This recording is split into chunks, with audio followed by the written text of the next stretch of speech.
En el vasto universo del fútbol, existen figuras que desafían no solo las reglas del juego, sino las leyes de la lógica y la estética.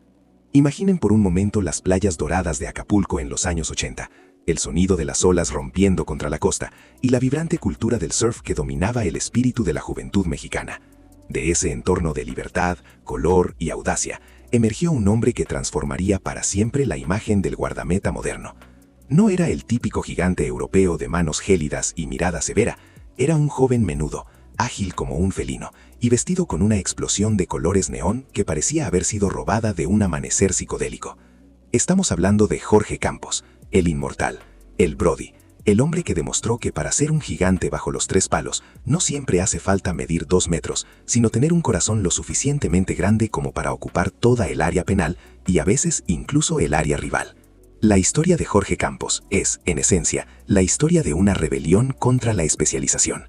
En una era donde el fútbol comenzaba a volverse rígido y táctico, él representaba el caos creativo. Su camino hacia la gloria no comenzó bajo el arco, sino buscando el gol. Cuando llegó a los Pumas de la UNAM, se encontró con un obstáculo insalvable en la portería, el gran Adolfo Ríos. Cualquier otro joven se habría resignado a calentar el banquillo, esperando una lesión o una oportunidad remota. Pero Campos no era cualquier joven. Con una audacia que rozaba la insolencia, le pidió a su entrenador que lo dejara jugar como delantero. Lo que siguió fue una de las anomalías más maravillosas del deporte profesional. En su primera temporada como atacante titular, Jorge anotó 14 goles, compitiendo de tú a tú con los mejores artilleros de la Liga Mexicana. Esa dualidad, esa capacidad de ser el verdugo y el salvador al mismo tiempo, forjó un ADN futbolístico único que lo acompañaría durante toda su carrera. Pero, ¿por qué recordamos a Jorge Campos con tanto cariño y asombro décadas después de su retiro? La respuesta corta son sus uniformes, pero la respuesta profunda tiene que ver con la psicología del juego. Aquellas indumentarias holgadas, con patrones geométricos imposibles y colores rosa, amarillo y verde fluorescente, no eran simplemente un capricho estético inspirado en su pasión por el surf de Acapulco. Había una estrategia deliberada detrás de cada hilo de tela. Jorge diseñaba sus propios uniformes con una intención clara: quería parecer más grande. En un deporte de milésimas de segundo, la visión periférica de un delantero es su herramienta principal. Al enfrentarse a un portero que vestía colores tan estridentes, el atacante se distraía, su ojo se enfocaba involuntariamente en la mancha de color y perdía de vista el ángulo perfecto de tiro. Jorge era un maestro de la distracción, un ilusionista que utilizaba el neón para encoger la portería ante los ojos de sus rivales. Además, el corte extremadamente ancho de sus camisas no era casualidad. Buscaba que cualquier roce del balón con la tela, por mínimo que fuera, pudiera desviar el disparo o ayudarlo a retener la pelota. A pesar de su estatura, que apenas rozaba el 1,75 m, Campos compensaba la falta de centímetros con una potencia de salto prodigiosa y una lectura de juego que lo situaba siempre un paso por delante de los demás. En 1993, el mundo del fútbol tuvo que rendirse a sus pies cuando fue nombrado el tercer mejor portero del planeta por la IFFHS, solo por detrás de leyendas como Peter Schmeichel y Sergio Goycochea. Era la confirmación de que el espectáculo y la eficiencia podían caminar de la mano. Ver a Jorge Campos en el Mundial de Estados Unidos 94 fue una experiencia religiosa para muchos. Verlo salir de su área, eludiendo delanteros con una sangre fría que helaba la sangre de sus propios aficionados, era entender que el fútbol para él seguía siendo el juego que practicaba en la arena de la playa.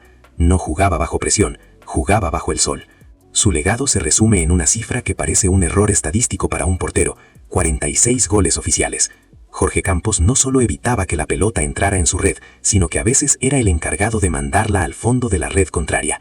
Hubo partidos legendarios donde comenzaba defendiendo la portería y ante la necesidad de remontar un marcador, se cambiaba el uniforme en pleno campo para pasar a la línea de ataque, convirtiéndose en el revulsivo que su equipo necesitaba. Esa versatilidad es algo que hoy en día, en el fútbol hiperprofesionalizado, parece una reliquia de un pasado más romántico. Jorge fue el precursor del portero líbero, mucho antes de que Manuel Neuer o Ederson lo pusieran de moda.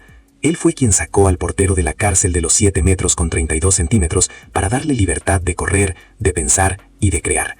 Más allá de los títulos y las atajadas imposibles, lo que hace a Jorge Campos una figura eterna es su carisma inagotable.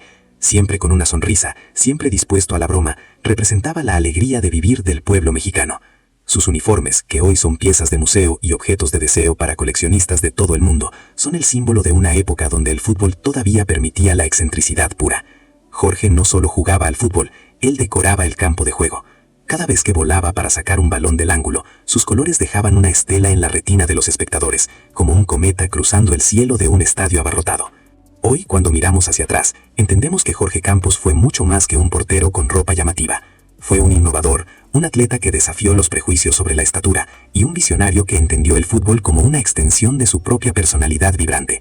Fue el niño de Acapulco que nunca dejó de jugar, el delantero atrapado en el cuerpo de un portero, o quizás el portero con el alma de un goleador. En la historia del fútbol habrá muchos grandes guardametas, pero jamás habrá otro que se atreva a pintar el campo con la misma audacia, el mismo talento y los mismos colores fluorescentes que el gran Jorge Campos. Su historia nos recuerda que, en la vida y en el deporte, las reglas están para ser cuestionadas, y que la mejor forma de ser recordado no es solo ganando, sino siendo absolutamente inolvidable.